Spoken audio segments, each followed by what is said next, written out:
Junior की Intel नहीं मानी और खुद आइक 814 में फंस गया। कहानी उस रॉ एजेंट की जिसने कंधार हाईजैक से पहले की थी बड़ी चूक। नेटफ्लिक्स पर रिलीज हुई अनुभव सिन्हा निर्देशित वेब सीरीज आइक 814 द कंधार हाईजैक ने 1999 की उस घटना को एक बार फिर चर्चा के केंद्र में ला दिया है। लेकिन लोगों को शायद ही पता है कि इस विमान में एक भारतीय जासूस भी फंस गया था, जिसने अगर अपने जूनियर की इंटेल को गंभीरता से लिया होता तो संभवत यह हाईजैक नहीं हुआ होता। काठमांडू से हाईजैक इंडियन एयरलाइंस की फ्लाइट आइक 814 की सीट नंबर 16C पर एक यात्री बैठा था, जिसका नाम मीडिया और जनता के साथ साझा की गई पैसेंजर लिस्ट में शामिल नहीं था। फ्लाइट आइक 814 में सवार यह गुमनाम यात्री कौन था और भारतीय अधिकारियों ने उसका नाम सार्वजनिक क्यों नहीं किया? नेटफ्लिक्स पर रिलीज हुई अनुभव सिन्हा निर्देशित वेब सीरीज आइक 814 द कंधार हाईजैक ने 1999 की उस घटना को एक बार फिर चर्चा के केंद्र में ला दिया है। लेकिन लोगों को शायद ही पता है कि इस विमान में एक भारतीय जासूस भी फंस गया था, जिसने अगर अपने जूनियर की इंटेल को गंभीरता से लिया होता तो संभवत यह हाईजैक नहीं हुआ होता। फ्लाइट आइक 814 की सीट नंबर 16C पर बैठे वह यात्री शशि भूषण सिंह तोमर थे, जो उस समय काठमांडू स्थित भारतीय दूतावास में फर्स्ट सेक्रेटरी के रूप में तैनात थे। शशि भूषण तब भारत की खुफिया एजेंसी रॉ के काठमांडू स्टेशन हेड थे। रॉ के तत्कालीन प्रमुख एस दुलत ने भी बातचीत में इस बात पर मुहर लगाई कि हाईजैक विमान आइक 814 में काठमांडू में रॉ के तत्कालीन स्टेशन हेड भी मौजूद थे। दुलत ने कहा, वह बेचारा आदमी जो 8 दिनों तक विमान में फंसा रहा, उसे कुछ भी नहीं पता था, यही समस्या थी।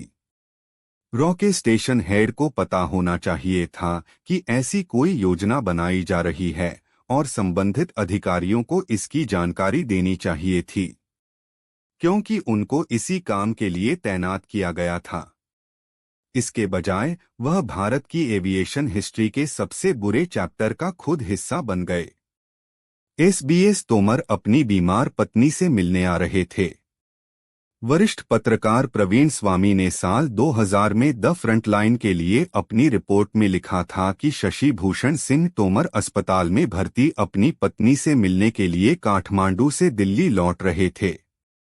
स्वामी की रिपोर्ट के मुताबिक आइक 814 की सीट नंबर 16C पर बैठा यात्री एक भारतीय खुफिया अधिकारी था, जिस पर नेपाल में आतंकवादी गतिविधियों की निगरानी करने की जिम्मेदारी थी।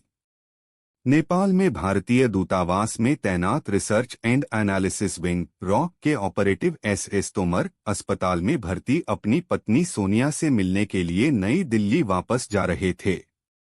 प्रवीण स्वामी ने अपनी रिपोर्ट में बताया कि सोनिया तोमर एस तोमर की पत्नी एनके सिंह की सबसे छोटी बहन हैं, जो तब शायद प्रधानमंत्री कार्यालय के सबसे शक्तिशाली ब्यूरोक्रेट थे। 1998 से 2001 के बीच एनके सिंह पूर्व पीएम अटल बिहारी वाजपेयी के सचिव थे। इतना ही नहीं, सोनिया की सबसे बड़ी बहन श्यामा की शादी नेशनल सिक्योरिटी गार्ड एनएसजी के पूर्व डायरेक्टर निखिल कुमार से हुई थी। बता दें कि आइक 814 अमृतसर में जब रिफ्यूलिंग के लिए करीब 50 मिनट तक रुका था, उस समय अपेक्षा थी कि शायद एनएसजी को इस विमान को हाईजैकर्स से मुक्त कराने के लिए ऑपरेशन की जिम्मेदारी सौंपी जाए, लेकिन ऐसा नहीं हुआ। संयोग देखिए कि शशि भूषण को यह इंटेल पहले ही मिला था कि काठमांडू से किसी भारतीय विमान को हाईजैक किया जा सकता है, लेकिन उन्होंने इस इंटेल को बुरी तरह नजरअंदाज किया था और जिस रॉ ऑपरेटिव ने यह इंटेल दी थी उसे डांट भी लगाई थी। और किस्मत का खेल देखिए कि वह खुद उस विमान में सवार थे जिसे हाईजैक कर लिया गया था। पूर्व रॉ अधिकारी आर.के. यादव 2014 में प्रकाशित हुई अपनी किताब मिशन रॉ में लिखते हैं, junior raw operative UV Singh Kathmandu स्थित भारतीय दूतावास में सेकेंड सेक्रेटरी के पद पर तैनात थे। उन्होंने अपने सीनियर एसबीएस तोमर को सूचित किया कि पाकिस्तानी आतंकवादी किसी भारतीय विमान को हाईजैक कर सकते हैं। ऐसा इंटेल इनपुट उन्हें उनके सूत्रों से मिली है। वह आगे लिखते हैं, एसबीएस तोमर ने अपने junior raw operative UV Singh इस इंटेल के सोर्स के बारे में पूछा। यूवी सिंह ने उन्हें बताया कि एयरपोर्ट पर तैनात एक जिम्मेदार अधिकारी से उन्हें यह इंटेल मिला है। आर.के. यादव के मुताबिक एसबीएस तोमर ने यूवी सिंह को डांट लगाई और अफवाहें न फैलाने को कहा। यह रिपोर्ट रॉ हेडक्वार्टर को कभी नहीं भेजी गई और उन्होंने बिना क्रॉस चेकिंग के इसे दबा दिया। शशि भूषण सिंह तोमर के आईक 814 में वे 8 दिन बहुत तनावपूर्ण बीते होंगे। वह अच्छी तरह जानते होंगे कि अगर हाईजैकर्स को उनके बारे में पता चला तो बख्शे नहीं जाएंगे। दोस्तों, इस ब्रेकिंग न्यूज को शेयर करो, लाइक करो और चैनल को सब्सक्राइब भी कर दो ताकि आपको इजी लेटेस्ट जानकारी मिल सके।